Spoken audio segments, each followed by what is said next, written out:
So you're looking to buy your first dream car. Well, here are 5 steps to help you get there. So if you guys are new here, this here is my BMW F82 M4 in tanzanite blue metallic. I recently got this a few months ago. And if you guys know me, I've been wanting to get this car for ages. Ever since I got my first BMW. Yeah, ever since then, it's been my dream car. And thankfully, thank God I was finally able to get it. So if you guys were like me back then with a dream of owning one of these cars, but always thought it was impossible to get, I'm here to tell you that it's not impossible. And I'm gonna tell you guys 5 steps to help you achieve this as well and buy your own dream car. But first, disclaimer guys, this is not a get rich quick video, or this is not I'm not here to tell you guys to do some shady shit, you know what I mean? I'm not here to tell you to like get into crypto or buy stocks or something like that. I don't even know how that works. This process does take time, a lot of patience, a lot of hard work. So if you guys wanted a get rich quick video or like some sort of cheat code, I don't have it. If you guys have it, please let me know what it is. I'm gonna tell you guys 5 things that you can do, but you have to work hard, you have to be patient, and yeah, it just takes time. All right, numero uno, first step is to know what you want. So by that I mean have an idea of what kind of car you want, get specific on the spec, get specific on the colors. Even if there's a specific set of wheels you want to get or a specific color of the interior you want to get, be specific and have that in your mind as the car that you want to get. So once you've decided on the car that you want to get, next thing you need to do now is to manifest it. And by that I mean write it down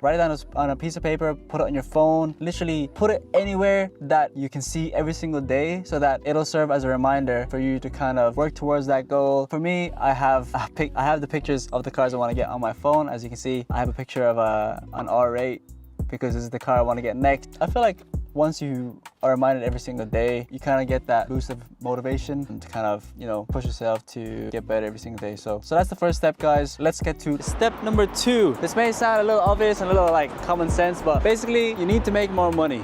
And I know that sounds kind of easier said than done, but these cars are not cheap. You need to make more money. Just to let you guys know, I'm a regular ass dude. I work a regular ass job. I don't sell crypto, I don't sell stocks, or I don't do anything like that. I don't sell courses. I know some of you guys think I sell courses, but if you want me to sell you courses, just let me know. I will sell you courses, but I don't do anything like that. I don't do anything shady. I don't sell any shady shit. But like I said, I work a regular job. I work in tech, and I've been in tech for like 3 years now. I make okay money. I don't make a lot. What I'm trying to get at basically is if you want to accelerate the process of getting this car, you need to make more money. One way of doing that is basically diversifying your income streams, and what that means is you need to make money outside of your regular job. That could be in the form of anything really, like you can do any side hustles. You can literally, one idea is you can literally start detailing cars. You can wash other people's cars. If you're a photographer, like take photos, take videos of other people's cars or anything at all. Yeah, basically just to kind of have another stream of income to add to what you're already making, just to kind of boost that process. Because if you depend on just one income, it'll take you a long time for you to actually have enough money to even put a down payment on something like this. So yeah, start a side hustle, start a business, do anything. Literally just make money however you can. If you don't want to go that route and start a side hustle or something like that, if your only option is, you know, working at your job, get a promotion, get a higher role, do something to get more money from that job. I really don't like the idea of working 9 to 5 for the rest of my life, so I don't like this idea. But if you're in a position that you're working 9 to 5 or anything like that, try to make more money out of that. Get a higher role, get a promotion.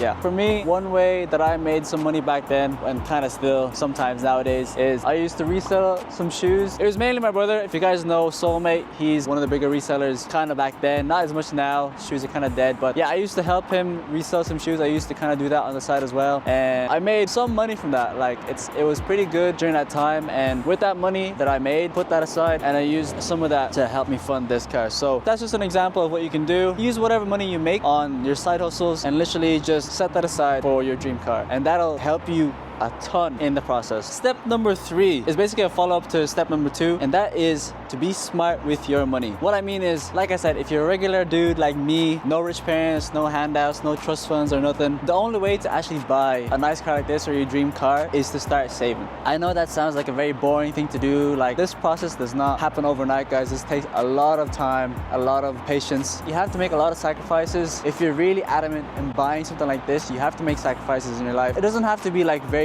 big, but what I mean by making sacrifices is if you're the type to go partying, drinking a lot, you know, doing the little hoo-hoo, if you can live without that, then do so. Like, I wouldn't be the type to do all that stuff anyway, but if you are, if you think this is more important to you than all of those things, and cut that shit out. That's not gonna help you towards your goals. Take my advice, if you wanna focus on an actual goal, cut that stuff out. As well as that, don't spend it on some unnecessary bullshit. Like if you're always on Amazon, if you're always buying random shit on Amazon that you don't need, cut it out. Because those things will hinder you or slow you down in saving up for something like this. I know it may seem a little insignificant, but those insignificant things pile up, and especially over a long time, it can result in something big. So one thing I like to do is act like I'm broke. Act like I have no money in my bank account so I don't actually spend any money, because in my mind, I have no money to spend anyway. So that's one trick you can do to kind of limit your spending, is to just act like you're broke. But at the same time, guys, don't minimize to the point where you're lowering your standards and you're affecting your way of life, your lifestyle. At the end of the day, this is just a want, it's not a need. But in my opinion, I think you'd be better off being a bit more aggressive and making more money rather than putting all your money away in savings. Main takeaway is try to make some more money and put money aside every single month for your dream car fund. Don't buy unnecessary bullshit. Cut out the drinking, cut out the partying if you can. Yeah. And one other thing, guys, one way you can actually start saving as a car guy is to be your own mechanic or be your own detailer. And what I mean by that is, if you can save money on doing work on your car, or let's say like if you want to do like servicing, if you want to like fit on some parts, if you want to like do some repairs, if you are mechanically able, do them yourself and save yourself having to pay the labor and bring it to a shop and stuff like that. Also, one other thing is be your own detailer. I know some people don't have the time to do that, but for me, I like detailing my car. I like washing my car myself, just so I just like it. It's a hobby. It honestly saves you a lot of money than having to go to the shop or to getting some detailers to come to your house and washing your cars. Those things can get quite expensive. If you can, and if you have the time, if you have the resources, if you have the capacity, do all these things so you can save some money. Also, it just helps you learn. It helps you learn, it helps you grow as a car enthusiast. So yeah, that's it. One day later.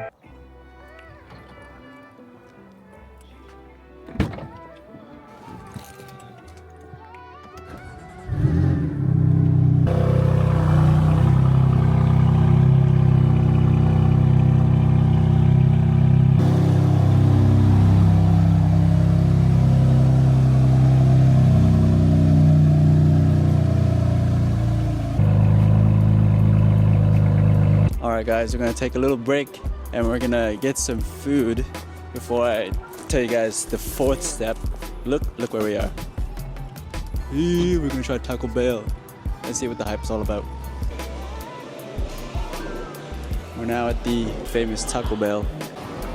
Hey, got the goods. Okay, we've got our food. We've got some sort of taco. I got a little crunch wrap. And then got a burrito, and we've got like some chicken nachos. I don't know what that is, but yeah, this looks good. I won't lie. But let's see if it tastes good. I won't lie. I don't have high expectations for this, but let's see. It's like one layer of like meat. It's very small. Hold up. There's not even any meat on this side. We've got cheese as a dip here. That's crazy. Taco sauce. It's better. Look at this. It's so small. The portions here are very small, but I think it's fine because it's quite cheap. It tastes the same. Looks like it's all just bread. Look at it. It's all just bread. Anyway. Oh. Cheers, guys. You know that guy, that Asian dude that's always on Instagram? Yeah, this sauce is pretty good. This mild sauce is really good.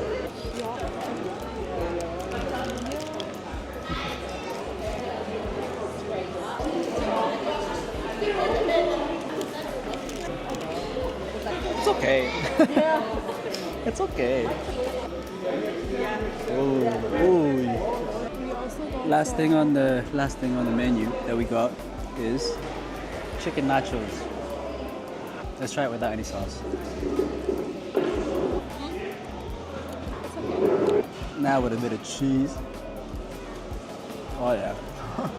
Cheese makes everything better.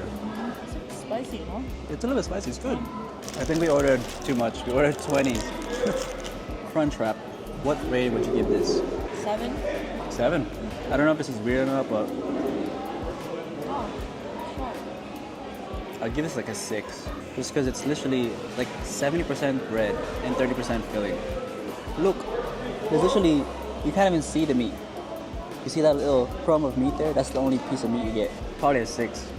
The hard shell taco. I actually think I would give that like an 8. I think I like that better. A 7. Really? But I would give a taco an 8 out of 10. Then the burrito, I don't even need to taste it. 4 out of 10. That's 5. 5. Lastly, forgot the chicken. I give these like a 7. Would you prefer these or the McDonald's chicken nuggets? These. Yeah, I think these are better than the nuggets in McDonald's. That's pretty much it, guys. If you guys like this section, let me know. If you guys haven't gone to Taco Bell, do try it out. See what you guys think. Alright, what's going on, y'all? It's a new day. We're actually heading to Halfords because I need to get some oil. I got a message on the dashboard saying I need to top up some oil. So we're gonna head to Halfords, get some oil, top it up, and then we'll get to step number 4. Alright guys, I got the goods. Hopefully this is the right one. Hopefully I don't mess up my oil. I think this is the right one. Straw man? Cheers. Oh, my straw is about to drop in. Ooh, this is pretty good. Alright guys, step number 4. Once you have the money, once you have the car you want to get, and you're already set on that, and you've been smart with your money, next thing you want to do now is decide how you're going to buy the car. And what I mean by that is if you're either going to pay it all in cash, if you're going to get a loan for it, or if you're going to finance it. The leasing, I would never really suggest, so I'm not even going to talk about leasing, but so those are your 3 options: pay in cash, get a loan, or finance. Alright, we're going to get some gas. Damn, 166 for petrol here in Ireland right now. And I'm at Circle K, so I get 3 cents off per liter because I'm a member. So yeah. First one I'm going to talk about is buying cash. So a lot of times for cars like this in this kind of price bracket, it's not very common that people would pay it fully in cash, because I won't lie, who's gonna have 50 to 80 grand just laying around and is able to just chuck it out of car? If you're in a position to do that, fine. And if you think that you're in a situation where you can comfortably do that, then by all means, man. I'ma be nice. I'm trying to get like you, my boy. I think the more popular options that people go with is either getting a loan or getting finance. If you're getting a loan, get it in a reputable bank, or if you want to get it from a credit union, and make sure you get a good rate. As well as if you're going to do it in finance, make sure you get a good rate, because APR, or the interest, is what is going to kill you in the long run if you get a bad interest rate. Here in Ireland, I think the standard is like 9%, something like that, 9 to 10%. Please don't get a loan or finance with 9 or 10%. You can get way lower in a credit union, or you can even get a loan and you get a lower interest rate from the loan. Next thing you want to consider is the term of the loan. What that means is the time that you can have the loan for. Standard loans usually people would be like around 3 to 5 or even 7 years. I recommend anything under 4 years or even 3 years. I think 5 years and up is way too much. You can be paying way too much in interest. Try to get in the range of 2 to 3 years with the expectation that you're going to pay it off much earlier, so you can really reduce the amount of interest. Also, I forgot, if you guys are able to put a down payment, make sure you put a big enough down payment so you don't have to pay a lot in interest. And also, if you have a car to trade in, even better. So if you're getting a loan or finance, try to trade in your car or put a sizable down payment so you don't have to pay a lot more in the monthly payments over time. So as well as how you're going to pay for the car, you need to decide on whether or not you're going to buy from a dealer or you're going to buy it privately. So there's pros and cons in both. Obviously, if you buy it from a private seller, the risk is all on you. You're not going to get any warranty, you're not going to get any assurance from a dealer that the car was serviced at the dealer, they did all their checks and stuff like that. It's really all on you, the risk is all on you. You will, majority of the time, get a better price from a private seller, just because a lot of time people will just be in a rush to sell them, or they don't want to go through the hassle of going through a dealer and stuff like that.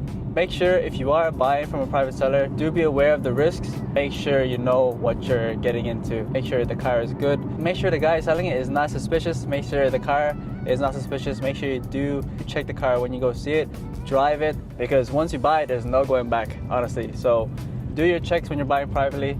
And also when you're buying it from a dealer. If you buy it from a dealer, you do get the warranty, you do get the assurance that the car got serviced, the car got prepped, especially if you get it from a reputable dealer, a main dealer. Yeah, a lot of times these main dealers will give you 6 months warranty, so that'll cover like engine and gearbox. Yeah, that's one pro of going through a dealer.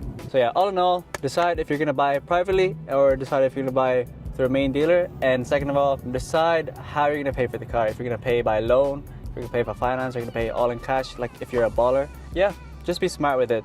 Do your research and don't get played by the numbers. I know a lot of people are always like, oh, I can pay this much monthly. The dealers love to hear you say that because they will do anything they can to get their monthly down to what you want. But that doesn't mean it's a good thing. Be smart with it, and yeah. Alright guys, last and final step. So if you've made it this far, you've picked out the car, you've saved up enough money, you've been smart with your money, and you've decided how you're gonna buy the car. The last thing you guys need to do is just go and buy the car, guys. It's literally that simple. If you really want it that badly, there should be no reason to stop you from doing it. I know a lot of people will probably steer you away from doing it because they'll think it's a bad financial decision. But if you really do find happiness in being around these cars, driving these cars, then you can definitely say that this is an investment into your happiness. So, and I know many people go through life always regretting not buying certain things, doing this, doing that. If you never take the risk in buying your dream car, you'll always regret it for the rest of your life. And guys, you only live once. You know what they say? I'm here for a good time, not a long time, you know. I do what makes you happy in your life. You will never regret it. I don't regret buying this one bit. It's literally done so much for me, and it's opened so many doors for me, honestly, as well. My network completely changed ever since I got this car. I've been able to meet so many amazing people through this. I've been able to experience so many cool things as well, and it's just the beginning, guys. I've literally only had this for only a short period of time, and I've already made so many friends, so many good memories. And as well as that, you guys will be pushed to work harder, and you'll be motivated to do better once you get this car, because again, these cars are not cheap. These are not cheap to run, these are not cheap to maintain. So basically, it'll push you to work harder, to get more money, to grind harder, to open more doors, to achieve more things in your life. I truly believe that this will open up bigger doors and better doors for you moving forward. And honestly, to be quite frank, more people will take you seriously if you have a nice car like this. I know it's kind of weird to say that, but it's honestly true, because if you're going to car meets, if you're going to, you know, special events and you rock up in a nice car, there's a higher possibility that people will take you more seriously and they'll be more likely to approach you and, you know, have a chat. And that's how you make connections, guys. That's how you broaden your network. That's how you broaden your connections. So, and honestly, guys, once you buy your first dream car, the cycle just keeps going on and on. After this, you're gonna be wanting to get crazier cars. And honestly, I feel like that's the beauty of it. You're just gonna want to keep going up and up and up. So yeah, guys, that's the end of the video. I hope you guys found this helpful. I hope this motivated and inspired even just a few of you guys, honestly, because there's a lot of people gatekeeping nowadays, you know. So all I want to do now is just help you guys achieve the same thing that I've done. More mods coming soon. I will be fixing this gap right here with some lowering springs maybe and some spacers. So that is on the way. So hope you guys did like the video. If you did like the video, make sure to like and subscribe, turn on the post notifications so you guys don't miss out on my next upload. The next upload is going to be a crazy one. So yeah, peace.